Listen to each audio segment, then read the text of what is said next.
Hello and welcome to an episode of the Divorce TV show. And I'm a bit cold today in England. It's a proper February day today. And I've got one interview for this particular show because we've got a lot to talk about.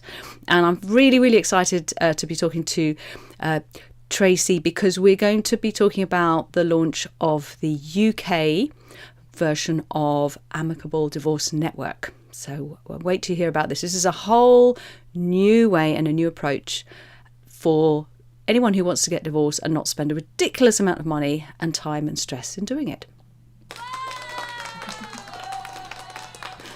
So welcome, Tracy. And just to start, before I get sort of into the nitty gritty of how all this works, I wanted to start with, I was listening to you give a talk the other day, and I always say that I made up the concept of divorce strategist and the idea of having a resource hub and for employees and individuals who want to understand dispute resolution and stay out of court. But I know you also made up, I think it was about 3 years ago, wasn't it, the idea of Amicable Divorce Network. So obviously making up things is not only a creative exercise, I think it also can be quite a brave exercise, as I've found. So tell me more about what led you to create the Amicable Divorce Network. Well, I think I saw a need. I am a divorce attorney. I have been an attorney for 20 years. I'm also a mediator, an arbitrator, a parent coordinator, and a guardian ad litem, which is a function of investigating the best interests of the children on behalf of the court that we have here in the United States. And in my practice, I time and time again would get asked by very reasonable clients, can I tell my spouse who you work well with? Because, I would like to have a good divorce. And I found that putting names on a Post-it note wasn't very effective, number one. And number two, I found both as an attorney and a mediator that who the other person was hiring for their professional really set the tone for the case. Because if any of the parties are high conflict, you would have a high conflict result. So selfishly, it started out by me wanting to control who I worked with so I could better answer the question for my client, the questions I would get all the time. How long is this going to take? How much is it going to cost? I wanted to be able to predict those answers for my clients and also work with great people on good results. And so first came up with the network. It was very local. We started in Georgia, right outside of Atlanta. And it was just going to be a website where we identified sort of a group of people that worked well together. And it snowballed from there very quickly. It grew quickly outside of Georgia. It grew to be any member of the professional community that helps with divorce cases. It grew to be an out-of-court process, and now it's grown to also have that process hosted on a technology platform. So in just 3 short years, we have just made great strides on what was really just an idea of having like a website of listing friendly people. So basically you gave people the opportunity to rather than guess or hope that the attorneys, lawyers, as we call them here, solicitors, were going to put their family's best interests at heart and keep them out of court in what is actually essentially quite a toxic system. So it's no easy feat. I mean, I'm not suggesting for a minute that solicitors go out of their way to make things nasty, but sometimes it's very difficult to keep things peaceful. So having that collection of professionals who that is at the forefront of their mind.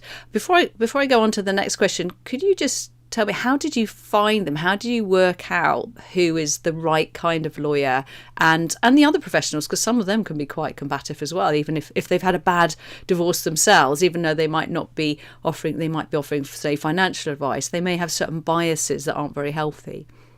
Certainly, we vet everybody. So we are the only organization in the entire world that vets divorce industry professionals on 3 criteria.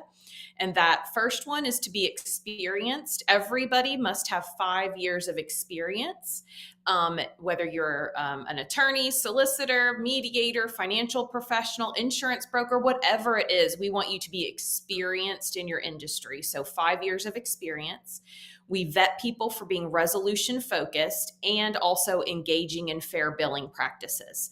So members either go to our website and they fill out an application, and they have to provide references, they have to provide a resume. We have procedures that we go through to check their licensure, to look at their marketing, and do all sorts of different things to make sure they're a good fit. We ask our membership for their feedback. Have they worked with this person? And that's the first way that people join. The second way is our current members can recommend someone for membership. So they can refer somebody that's a colleague that they've had a great experience with. And then when that happens, that person doesn't have to apply, but we do still vet them for all of the same criteria. But they don't have to go to that extra step of going to our website to apply. So we find people who are a good fit for the network are really attracted to it. They see what we're doing. They want to be on our list. They want to be one of our listed professionals. And so the right people generally really gravitate towards us. And I hate to sound cynical here, but why would solicitors, lawyers, for example, let's take in the UK, want to be part of a network that keeps their clients out of court? Won't they lose money or something? Yeah, you might on these cases, to be honest. You will not make per case as much as you would in a litigated case. We find that professionals generally have gravitated towards family law because they wanted to help people. And one of my pressure points, I've been practicing for 20 years, and what I found was I didn't feel like I was helping people. I felt like I was reacting to some of the nasty choices and some of the things that were being done by opposing counsel. Clients were wasting money on legal fees. I had, unfortunately, a client that had to drain a college bank account for one of her children to pay for what the other party was doing. And so what our professionals find is they like professionally working on these cases. They like working with the other professionals. They like helping people and working on solutions. And because these cases don't take your time into the court system, you have more time to do more cases. What I have found personally is because I can really sit down and get to know a case and dive in and give my clients a very personalized result, they really like that. They feel like they really were heard and seen, and they refer other people to the process to me because they had a divorce, but they feel like they had a good divorce. So professionals really like working on these cases because it isn't a high conflict situation of some other professional screaming at you all the time. Maybe you're nicer in the United Kingdom. I think you're known for your manners, but there's just a lot of angry emails, just a lot of the blame game and just high conflict that really is not how a lot of people want to live their life, frankly. And that can really take its toll. So we are streaming live here, so be careful what you say. But I remember you talking about lawyers being found dead at their desks, murder. Tell me more, because it is a stressful thing for the lawyers as well as the client, isn't it? Yeah. I found out just yesterday that a beloved colleague of mine had died of a heart attack, and he was 56 years old, and he had left court. He had been in court all day long. It went into the evening, and it was dark outside, and walking to the parking lot, he had a fatal heart attack. This is not uncommon. People in high stress jobs, whether it's the family law community or not, it takes a toll on your body. If you are in a conflict situation and your cortisol is rising, 30 times a day, every time you get an email from somebody nasty or, whatever it is that's going on, that takes a toll on you. And this is probably a United States problem in regards to gun violence, but I have known several colleagues, and I guess several, just to clarify, 3 or 4 who have been murdered in the 20 years that I've been practicing, and it is related to their job. So they have been shot by the opposing client, generally speaking, because of their representation of the spouse. And so that is just another function of, when people are being really nasty and are really driving up the conflict, how high these emotions get, how high the stress is. And what we try to do is really, work with people on getting them to the finish line in a reasonable way, diffusing those emotions, rerouting them towards mental health solutions, helping out to have a child-focused divorce. And it helps the people and the professionals as well. I mean, a lot of people don't think about the stress on divorce industry professionals. When you take on somebody's emotional burden, you take on their battles. I used to say my anger was for hire. And so, you are hiring your attorney's anger to fight for you. And in this situation, you're now hiring your attorney's resolution focus to help you get to the finish line and to your future, as opposed to just being marinating in that ugliness and conflict and paying for it. Like you paid it, right? It's very expensive to keep marinating in that anger. So. Yeah, and stressful for both parties, and I'm glad you were so lucid on that, because I think people don't think enough about the stress on the actual professionals who are dealing with it.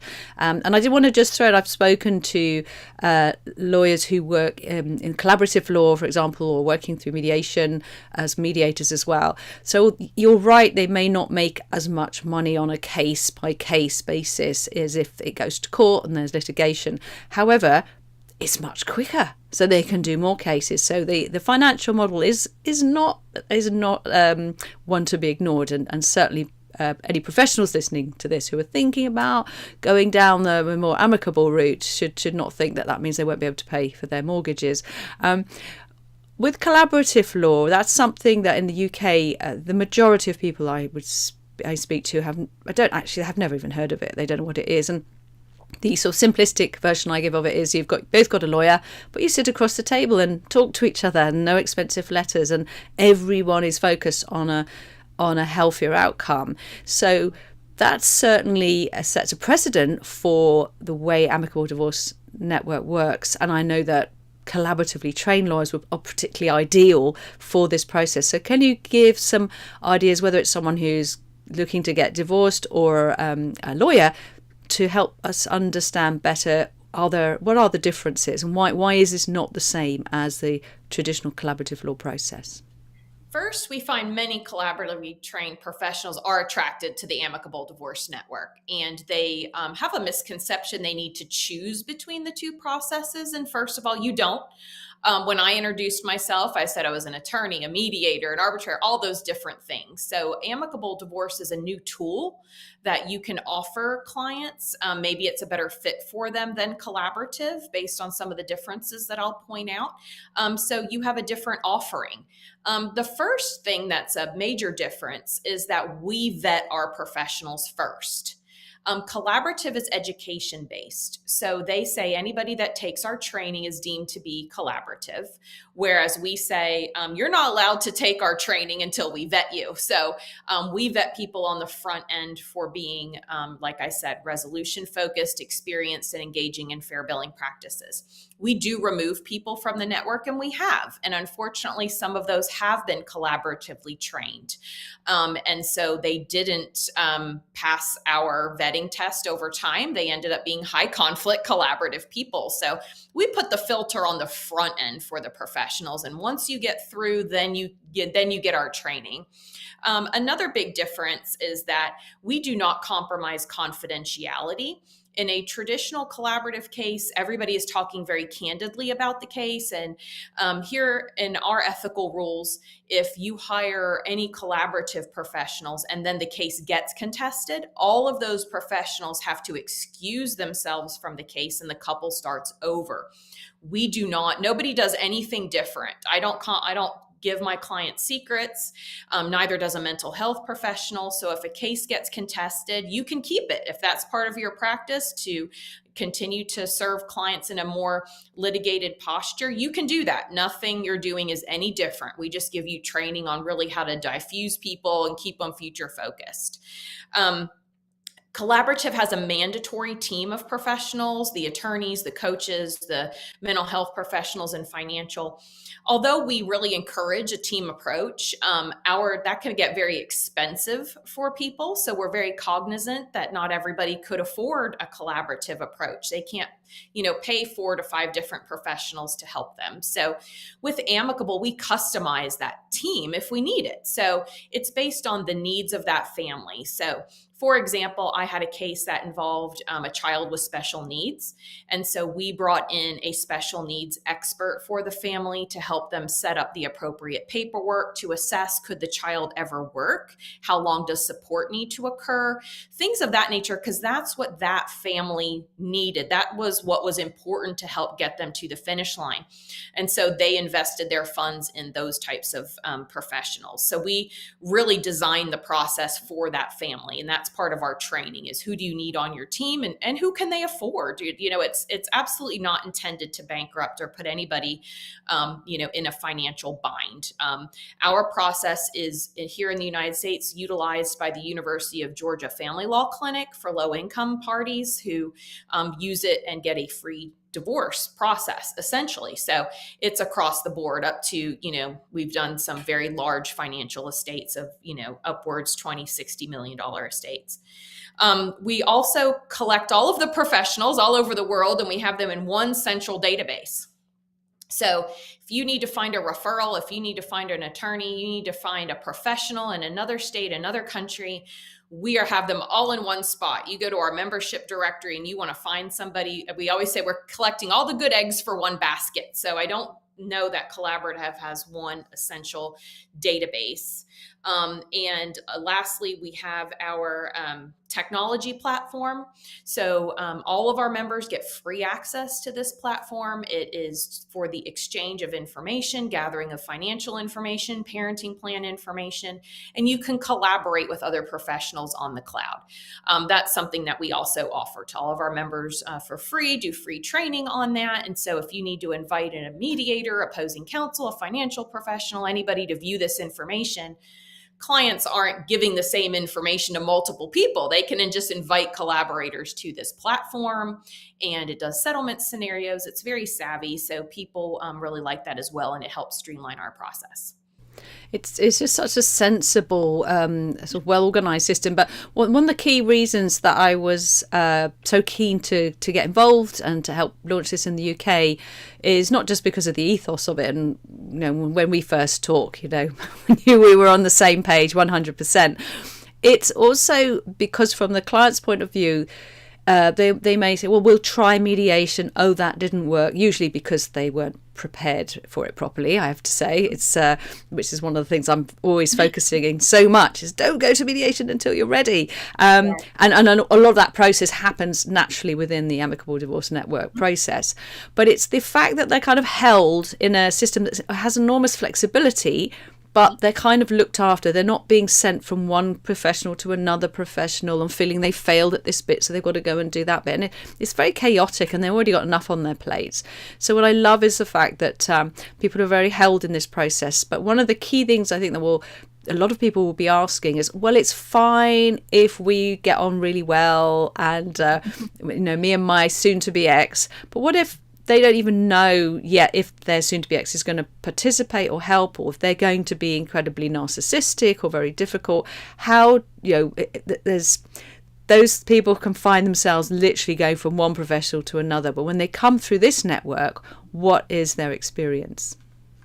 So we have a very high success rate. And so first of all, when we say Amicable Divorce Network, the amicable nature of it is actually the professionals, right? We are vetting the professionals for being reasonable people who are experienced, who can work well with one another, are focused on resolution, and have the skills to help their clients through difficult times.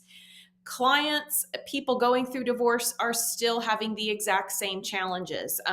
We are an out-of-court process. You're not airing your dirty laundry in the court system.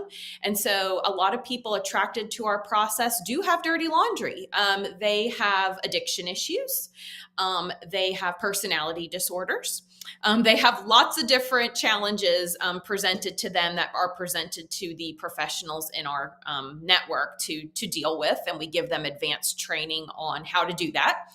And so they don't have to be amicable. The only thing in the entire world that they initially have to agree upon is that we are going to use this process to get us divorced.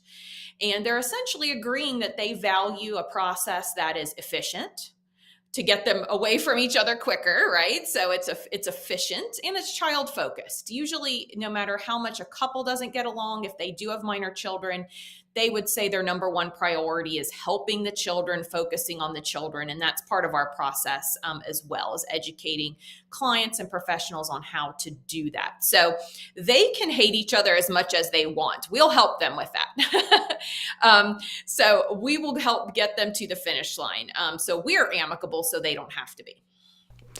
I love that. And you're a full-time attorney, mediator. You've got some other specialities, haven't you? What are they? Remind me. Oh, yeah. So I'm also an arbitrator, which gives me the authority to make decisions in cases, unlike a mediator who's a neutral working on a resolution.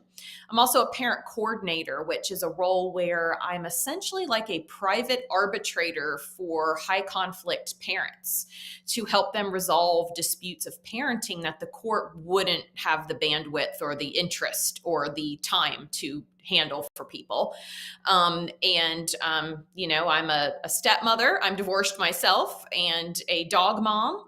So, I have lots of things going on, and I get to do a lot of fun events like this, like talk to you and speak at conferences and travel and things of that nature. So, but it must be exhausting to do so much.